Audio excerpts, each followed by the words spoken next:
दोस्तों, मैंने आज तक ऐसी कोई कंप्लेंट नहीं सुनी है कि हेल्थ इंश्योरेंस पॉलिसी खरीदते टाइम किसी को कोई दिक्कत आई हो। क्यों उस टाइम तो पूरा ब्रांच का स्टाफ, आपके हेल्थ इंश्योरेंस एजेंट सब आपकी मदद करने में लग जाते हैं। वो सुना है ना कि पूरी कायनात लग जाती है आपकी मदद करने में। लेकिन जो दिक्कत आती है वो आती है क्लेम के टाइम पे। या तो क्लेम से पैसे कट जाते हैं या क्लेम रिजेक्ट ही कर दिया जाता है।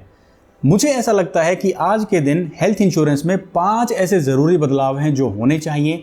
ये मैं अपने छोटे से अनुभव के आधार पर कह रहा हूँ। अगर आपका सुझाव इनसे अलग है तो आप वो भी कमेंट सेक्शन में मुझे ज़रूर बताएं। पहला ज़रूरी बदलाव, बिना मेडिकल टेस्ट के हेल्थ पॉलिसी इशू ही नहीं की जानी चाहिए। आपने गाड़ी का इंश्योरेंस तो कभी ना कभी करवाया ही होगा और हो सकता है वो कभी एक्सपायर भी हो गया हो या आप उसे रिन्यू ना करवा पाए हों। इंश्योरेंस कंपनी बिना गाड़ी के इंस्पेक्शन किए उसे रिन्यू नहीं करेगी, चाहे एक्सपायर हुए 1 घंटा ही क्यों ना हुआ हो। क्यों? क्योंकि इंश्योरेंस कंपनी इंश्योरेंस का जिम्मा लेने से पहले ये चेक करेगी कि गाड़ी की कंडीशन कैसी है, कौन कौन से पार्ट्स हैं जो डैमेज्ड हैं, कौन कौन से पार्ट सही हैं। अगर गाड़ी की कंडीशन ज़्यादा खराब है तो हो सकता है इंश्योरेंस कंपनी आपकी गाड़ी की इंश्योरेंस पॉलिसी ही इशू ना करे। तो हेल्थ इंश्योरेंस पॉलिसीज़ में ऐसा क्यों नहीं है? सिर्फ पैन कार्ड, आधार कार्ड और कुछ जरूरी डिटेल्स देने से ही आपकी पॉलिसी इशू हो जाती है। कहीं इसके पीछे इंश्योरेंस कंपनी से कोई छुपा हुआ मकसद तो नहीं है? ऐसा मुझे इसलिए लगता है क्योंकि बहुत सारे क्लेम रिजेक्शन के मामले इसलिए आ जाते हैं क्योंकि जो भी इलाज आप लेते हैं इंश्योरेंस कंपनी कहती है कि ये दिक्कत आपको पॉलिसी लेने से पहले से थी, आपने पॉलिसी लेते टाइम हमें सही फैक्ट्स डिस्क्लोज नहीं किए हैं, इसलिए आपका क्लेम रिजेक्ट कर दिया जाता है। अगर ये इतना ही जरूरी है तो इसका इलाज तो है इंश्योरेंस कंपनीज के पास। भाई, पॉलिसी लेते टाइम ही आप फुल बॉडी चेकअप करवाओ और जिनकी रिपोर्ट्स में आपको लगता है कि कोई ज्यादा दिक्कत है तो आप उसे हेल्थ इंश्योरेंस पॉलिसी मत दो। क्योंकि हेल्थ इंश्योरेंस का मतलब खाली प्रीमियम भरना, पैसा भरना नहीं है। इसका मकसद क्लेम पाना है, यानी फ्यूचर में अपनी फाइनेंशियल सिक्योरिटी रखना है। और वैसे भी अगर ये ऐसा नहीं होता है, टेस्ट आप नहीं करवाते हैं, तो क्लेम रिजेक्ट होने के चांसेस ज़्यादा रहते हैं। ये तो वैसे आप भी कर सकते हैं। कोई भी हेल्थ इंश्योरेंस पॉलिसी अगर आप खरीदने जाते हैं तो उसका प्रपोजल फॉर्म सबमिट करने के साथ साथ अपना फुल बॉडी चेकअप की जो रिपोर्ट्स हैं वो भी आप सबमिट कर सकते हैं। ऐसा करने से 2 सिचुएशन हो सकती हैं। पहली सिचुएशन ये है कि हो सकता है इंश्योरेंस कंपनी आपको पॉलिसी दे दे, वो अप्रूवल दे दे, तो आपको फ्यूचर में ऐसा कोई क्लेम रिजेक्शन का सामना नहीं करना पड़ेगा कि कोई दिक्कत आपको पहले से थी और वो आपने इंश्योरेंस कंपनी को डिस्क्लोज नहीं की है। दूसरी सिचुएशन ये हो सकती है कि हो सकता है इंश्योरेंस कंपनी आपको पॉलिसी देने से मना कर दे। वो भी कोई दिक्कत की बात नहीं है, ये बिल्कुल अर्ली स्टेज है, अभी आपको इस बात का पता चल जाएगा, तो कोई भी नुकसान आपका नहीं हुआ है। आप दूसरा प्लान ट्राई कर सकते हो, दूसरी इंश्योरेंस कंपनी ट्राई कर सकते हो। एटलीस्ट आपका मेहनत से कमाया हुआ प्रीमियम का पैसा तो वेस्ट नहीं होगा और ना ही कोई फ्यूचर में आपको क्लेम रिजेक्शन का सामना करना पड़ेगा। इस चीज का फैसला अभी हो जाए तो ये बहुत अच्छा है, क्योंकि हमें फॉर्मेलिटी वाला हेल्थ इंश्योरेंस नहीं खरीदना है। हमें वो हेल्थ इंश्योरेंस चाहिए जो हमें फाइनेंशियल सिक्योरिटी दे। दोस्तों, ये सिर्फ मेरा ओपिनियन है, हो सकता है किसी और के लिए मैं गलत भी हो सकता हूं। दूसरा जरूरी बदलाव है दोस्तों, पॉलिसी वर्डिंग्स को हिंदी या स्थानीय भाषा में पब्लिश करना। अब पॉलिसी को समझने का सबसे आसान जो डॉक्यूमेंट है वो होता है पॉलिसी का ब्रोशर। उसके अंदर सारी कवरेज और जो डिटेल्स हैं वो बिल्कुल हाईलाइट करके लिखी होती हैं। लेकिन कभी आप पॉलिसी वर्डिंग्स पढ़ना, आपके मन में डाउट हो जाएगा कि आपको ये प्लान लेना चाहिए या नहीं, क्योंकि उसमें हर कवरेज और टर्म्स एंड कंडीशंस को इतनी डिटेल में लिखा जाता है कि आप ये समझ ही नहीं पाएंगे कि ये पॉलिसी आपके फायदे के लिए है या नहीं है। और इन्हीं टर्म्स एंड कंडीशंस की वजह से क्लेम रिजेक्ट कर दिए जाते हैं और इन्हीं की वजह से क्लेम्स में दिक्कत आती है। तो क्या इन्हें नहीं समझना चाहिए? तो पॉलिसी वर्डिंग को इंग्लिश में ही क्यों पब्लिश किया जाता है? क्या इन्हें पढ़ना और समझना जरूरी नहीं है? और छोटे शहरों में, गांव में कितने लोग इस तरह से इंग्लिश में छपे हुए पॉलिसी वर्डिंग्स को पढ़ सकते हैं? और हो सकता है वो पढ़ भी लें, क्या वो इसे समझ पाएंगे? अब जैसे मेरा 8 साल का बेटा पॉलिसी वर्डिंग्स के पूरे डॉक्यूमेंट को रीड कर देगा, यानी पढ़ देगा, लेकिन क्या वो उसे समझ पाएगा? तो इसलिए समझना जरूरी है। और समझने के लिए सबसे आसान भाषा जो है वो है हमारी मातृभाषा हिंदी या फिर हमारी स्थानीय भाषाएं। तो मैं चाहता हूं कि पॉलिसी वर्डिंग्स को हिंदी या स्थानीय भाषाओं में जरूर प्रिंट किया जाए, ताकि जो भी इसे खरीदे उसे पहले से पता हो कि वो क्या पॉलिसी खरीद रहा है।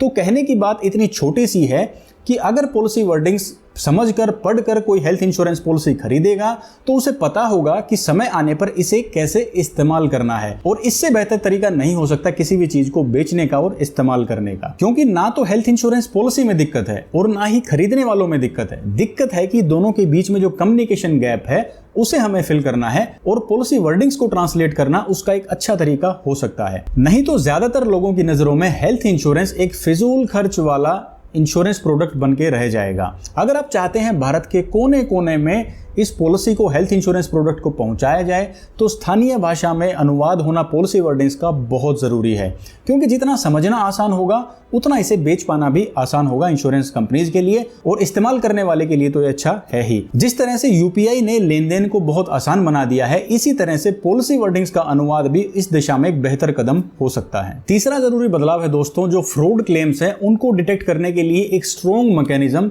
और पकड़े जाने पर सजा का प्रावधान। अब हेल्थ इंश्योरेंस की अगर बात करें तो इसमें इतने फेक क्लेम्स हैं कि ऐसे किसी भी इंश्योरेंस प्रोडक्ट में नहीं है अगर क्लेम अमाउंट की बात करें तो। और इसका सीधा असर किसके ऊपर पड़ता है? भोले भाले जो पॉलिसी होल्डर्स हैं जिन्होंने आज तक कोई क्लेम ही नहीं लिया है, उनके प्रीमियम बिना वजह बढ़ते रहते हैं। तो पहले समझते हैं कि फ्रॉड होते कितने टाइप के हैं और कैसे कैसे इन्हें अंजाम दिया जाता है। सबसे पहला फ्रॉड है फेक डॉक्यूमेंट्स लगाना पॉलिसी की टर्म्स एंड कंडीशन को पूरा करने के लिए।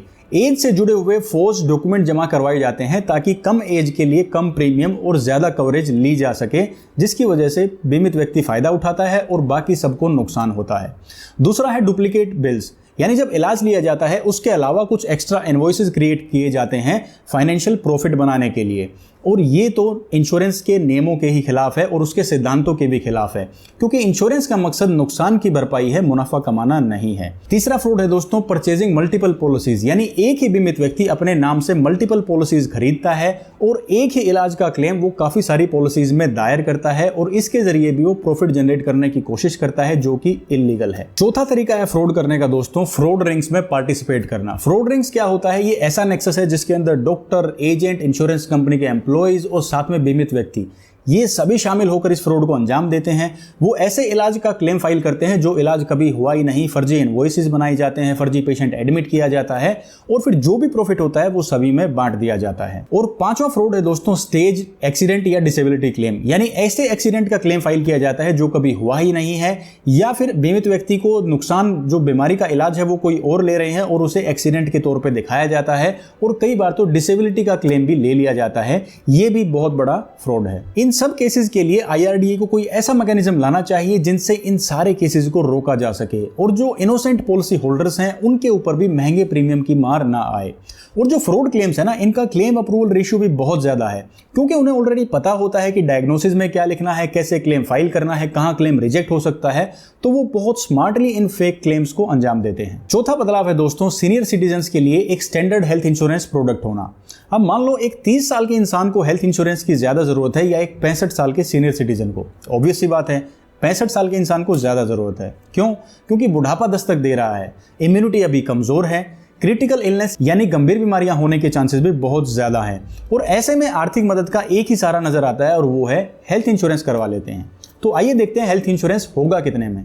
ये दोस्तों हम आ गए हैं पॉलिसी बाजार की ऑफिशियल वेबसाइट पर। यहाँ पर चेक करेंगे कि पेरेंट्स के लिए फैमिली प्लान्स का प्राइस क्या मिलेगा। फादर और मदर 2 मेंबर्स हमने यहाँ पे सेलेक्ट किए हैं।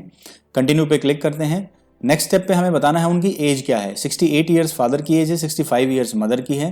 कंटिन्यू पे क्लिक करेंगे। लोकेशन दिल्ली की मैंने डाल दी है। नेक्स्ट स्टेप पे चलते हैं। अब यहाँ पे ये हमसे नाम और मोबाइल नंबर पूछ रहे हैं, बेसिक डिटेल्स हैं। ये डालने के बाद अगला स्टेप आ जाता है जहाँ पे ये पूछते हैं कि कोई प्री एग्जिस्टिंग डिजीज है इनको। तो डायबिटीज और हाइपरटेंशन 2 ऐसी कॉमन दिक्कतें हैं जो इस एज में होती ही हैं। तो ये सेलेक्ट करने के बाद हम व्यू प्लान्स पे क्लिक करेंगे। ये हमारे पास प्लान्स आ गए हैं जो हमें दिखा रहे हैं क्या कवरेज है, क्या सम इंश्योर्ड है, कितने रुपए में मिलेगा। अब यहाँ पे एक सबसे नोटिस करने वाली चीज है 50% क्लेम पेड बाय इंश्योरर, यानी कि 50% का ही क्लेम जो है इंश्योरेंस कंपनी पे करेगी, 50% इंश्योरर को खुद पे करना होगा। तब भी ये 36,000 रुपए की पॉलिसी है पूरे साल के लिए। अगर आप 90% क्लेम पेड बाय इंश्योरर यानी कि 10% की को पेमेंट लेते हैं तो ये 60,000 रुपए एक साल के आपको पे करने होंगे। और ये भी ऐसा नहीं है जो दिक्कतें डिक्लेयर कर रहे हैं वो वेटिंग पीरियड देखिए कितना है। वेटिंग पीरियड यहाँ पे इस प्लान में है 3 साल का, यानी 3 साल तक डायबिटीज और बीपी से जुड़ी हुई दिक्कतें क्लेम नहीं की जा सकती। यहाँ पे 2 साल का वेटिंग पीरियड है। तो सभी प्लान्स में 2 या 3 साल का वेटिंग पीरियड है। यानी 60,000 रुपए के हिसाब से अंदाजन 1.25 लाख रुपए, 2 लाख रुपए, 1.5 लाख रुपए आपको पे करने होंगे। और उसके बाद जो कोई क्लेम आएगा तो सोचो वो कितने का होगा। अब इतने पैसे में तो वैसे ही ना इलाज हो जाएगा। 2-3 लाख रुपए में तो आपकी छोटी मोटी ट्रीटमेंट्स वैसे ही हो जाएंगी। ओपीडी कवरेज इन प्लान्स में है ही नहीं।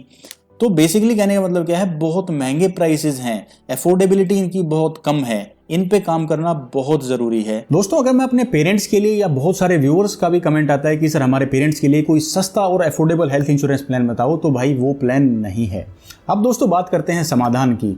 ये मेरे अकेले या किसी एक इंसान की समस्या नहीं है। जैसे कि भारत सरकार की एक स्कीम है आयुष्मान भारत योजना, उसके तहत गरीब परिवारों को 5 लाख रुपए तक का इलाज मुफ्त दिया जाता है। ऐसे ही कोई पार्टिसिपेटिंग स्कीम लाई जा सकती है जो कि पब्लिक प्राइवेट पार्टनरशिप मॉडल पर काम करे, यानी प्रीमियम का कुछ हिस्सा गवर्नमेंट पे कर दे और कुछ हिस्सा सीनियर सिटीजन पे कर दे।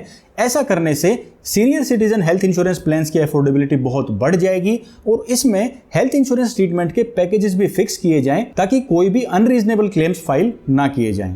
तो दोस्तों फिलहाल तो senior citizen health insurance plan लेना बहुत महंगा है और यहाँ पर बहुत काम भी किया जा सकता है। मैं आपको फिर बता दूं, ये सभी मेरे ओपिनियंस हैं, आपकी राय मुझसे अलग हो सकती है। पांचवा बदलाव है दोस्तों कि क्लेम से रिलेटेड कंप्लेंट्स के लिए कोई सेंट्रलाइज पोर्टल होना चाहिए। अब मान लो आपका कोई हेल्थ इंश्योरेंस क्लेम रिजेक्ट हो जाता है तो आप क्या करेंगे? अगर आपका क्लेम अमाउंट छोटा है तो आप उसे जाने देंगे, आप छोड़ देंगे कि भाई कौन अपना काम छोड़ के इसके पीछे पीछे घूमेगा, क्या पता हेल्थ इंश्योरेंस कंपनीज क्लेम दें या ना दें। और अगर क्लेम अमाउंट बड़ा है तो आप कंप्लेंट करेंगे IRDA में, ओम्बड्समैन में, या फिर आप कोर्ट जाएंगे। ऐसा भी कितने ही लोग करते हैं। हर 10 में से एक पॉलिसी में आपको क्लेम की शिकायत मिल ही जाएगी। तो ऐसा कोई सेंट्रलाइज पोर्टल होना चाहिए जहां पे बीमित व्यक्ति अपनी शिकायत दर्ज कर सके और एक तय समय सीमा के अंदर उसका समाधान भी करना जरूरी हो। ऐसा करने से इंश्योरेंस कंपनी की जवाबदेही तो बढ़ेगी ही, इसके साथ साथ लोगों का भरोसा हेल्थ इंश्योरेंस पर बना रहेगा। अब दोस्तों IRDA भी बीमा सुगम के जरिए कुछ बेहतर करने की कोशिश कर रहा है, लेकिन इसका क्या असर पड़ता है ये तो आने वाला समय ही हमें बताएगा। लेकिन पॉलिसी होल्डर्स के लिए कोई ऐसी डेडिकेटेड ग्रीवेंस ऐप या ऐसी वेबसाइट जरूर होनी चाहिए जहां पर क्लेम से जुड़ी हुई शिकायतें दर्ज करवाई जा सके, उनका स्टेटस चेक किया जा सके और कोई कंपनी अगर लापरवाही करती है जवाब देने में तो उनकी भी जिम्मेवारी तय की जा सके। इससे बाकी सर्विसेज के ऊपर भी बहुत फर्क पड़ेगा। अब जो ये सारी शिकायतें हैं ये बीमा कंपनी की सर्विसेज से जुड़ी हुई हैं, तो ये उनके लिए भी नुकसान का सौदा नहीं है, क्योंकि एक तो उन्हें पता चल पाएगा कि उनके पॉलिसी होल्डर्स का जेन्युइन फीडबैक क्या है, उनकी सर्विसेज किस हिसाब से काम कर रही हैं, क्या उनमें कोई इंप्रूवमेंट की गुंजाइश है या नहीं है, ताकि वो सही दिशा में अपनी सर्विसेज को ले जा सकें। और दूसरा, अगर किसी दुकान के, किसी बिजनेस के अगर ग्राहक खुश हैं तो क्या कभी वो नुकसान में जा सकता है? कभी नहीं। और आज के जैसे जो टेक्नोलॉजी का दौर है ये करना बहुत ही आसान भी है। तो दोस्तों आपको इन 5 बदलावों में से सबसे जरूरी कौन सा लगता है और क्यों, मुझे कमेंट सेक्शन में कमेंट करके जरूर बताएं। इनके अलावा भी अगर आपका कोई ओपिनियन है, कोई सुझाव है या ऐसा कोई पॉइंट है जो आप रखना चाहते हैं, जो आपकी नज़र में आपको लगता है कि ये बदलाव भी तुरंत होना चाहिए, वो भी आप कमेंट सेक्शन में बता सकते हैं। अगर दोस्तों आप इन बदलावों को सही दिशा में लेके जाना चाहते हैं तो प्लीज़ इस वीडियो को शेयर ज़रूर करें। अगर जानकारी अच्छी लगी हो तो वीडियो को लाइक कीजिए और चैनल को सब्सक्राइब भी कर सकते हैं। मैं हरविंदर सिंह अब आपसे लेता हूं इजाज़त। मिलूंगा आपसे अगले वीडियो में। तब तक के लिए अपना ख्याल रखिए, खुश रहिए और स्वस्थ रहिए। जय हिंद।